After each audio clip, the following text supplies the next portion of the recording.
KTTH Seattle radio talk show host Jason Rantz. And Jason, you and I often talk about, the nexus of politics and where we are with the crime. I want to stay right there for just a second, because I do think it's important to recognize that in a city that is cobalt blue, like New York City, they're going to give something a try with this former Republican, now Democrat mayor. And we'll have to see if it works. There are a lot of high hopes for him. I live in Jersey. I'm just watching it like you are. Your quick thought on that. Yeah, I think it's really important to pay attention to what results actually come of the talk. We hear from Mayor Adams what he plans to do. Well, now he actually has to do it. And more importantly, he has to have lawmakers around him that are supportive of it, that don't try to sabotage. We've heard different mayors from across the country, like Mayor Lightfoot, Mayor Breed in San Francisco, saying, oh, yeah, I can't believe this is happening, pretending that they weren't the ones responsible for the rise in crime. And they say that they're going to take action. OK, well, now you're going to actually have to take action, and we're going to actually have to see results. Yeah. Well, you know what? Let's pop up. I'm going to ask my team to see that map. Garrett showed it to us a couple seconds ago. Those 17 cities that top murder records in 2021, only one of them is not a Democrat. And we understand in Macon, Georgia, he ran as a non-politically declared candidate. And I want to point out, too, Jason, in Mississippi, which is a ruby red state, Jackson, Mississippi, has a Democrat mayor. Lumumba is his last name, who's struggling mightily now because they're on this map and crime is their thing, unfortunately.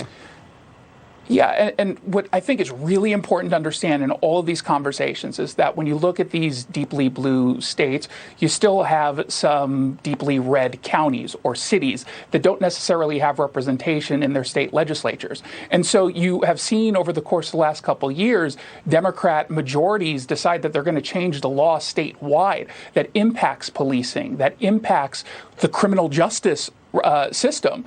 And that means that the policies that happen in a New York City or Seattle, Chicago, San Francisco, they end up spreading. So the folks who have said, and I've heard this all the time from people who listen to me, they used to say, I'm so glad I don't live in Seattle anymore. I don't have to deal with that nonsense. Well, the Seattle influence, the Portland influence, the Manhattan influence, that extends across the state. And so when you're looking at some of these deeply red states and you see these issues popping up, it's pretty clear where they end up coming from. It always sort of has this genesis of coming from a Democrat policy, and specifically around bail reform, where we are choosing not to impose bail on people who should be kept in prison, and very light sentences, and this push towards restorative justice programs. And you and I have talked about this a lot. We have decided that, including very violent felony crimes, we're now just going to say, well, we're not going to put them in jail. We're going to put them in restorative justice programs that don't work. If they worked, I would be all in favor of it. They work in some cases for some crimes. Well, if they worked, we'd already know it, because this isn't the first time that this has been tried.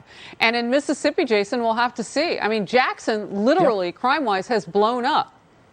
It's #1 in the nation for homicides per capita, right? And there's a Democrat right there, and all around it is ruby red. And if you say, if voters start to begin to then across that state, and I don't know that Mississippi would ever change like that, but if it begins to look more like Jackson in its politics and become more liberal, what does that say about the crime across that state?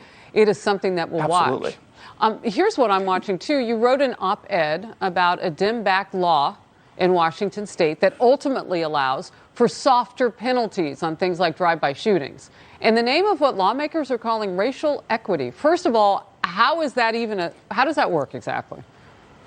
Well, it's not racial equity at all. So right now in Washington state, murder one charges get you a minimum of 20 years. People usually serve 20 to 30 years. However, as an aggravating factor, drive-by shooting, if you're charged and convicted, it's a mandatory sentence of life without parole. Now, the argument coming from Democrats is that this was being used to go after young black men.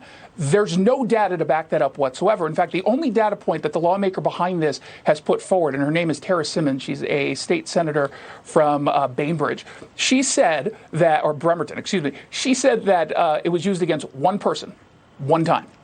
So if that's the case, and I don't know if that's the case yet, but if it was only used against one person, That's not a disproportionality argument. That is not a racist argument that it's only going after black individuals. He happened to be black, but it's one person.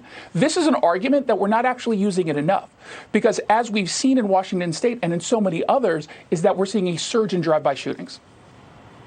So they want to soften what happens to the people who commit them for racial equity? Yeah, they would get rid of it as an aggravating factor. But we've already seen what happens when you don't. Look at the rioting from 2 summers ago. Yep. When you don't clap back with the law, you see more of it.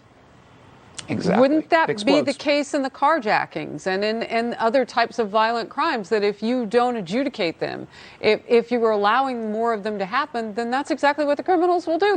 They'll oblige you. Absolutely. And in drive-by shootings, by the way, where we see the most impact is in the black community. So the people who are victimized are the exact people that you're claiming on the Democratic side that you're protecting. Yeah, it's interesting. I don't know if the Democrat voters ever dig that far in, but they should. Chicago, just saying. All right, we'll move on. Good to see you. Happy New Year. Thanks, Harris. Critics calling out President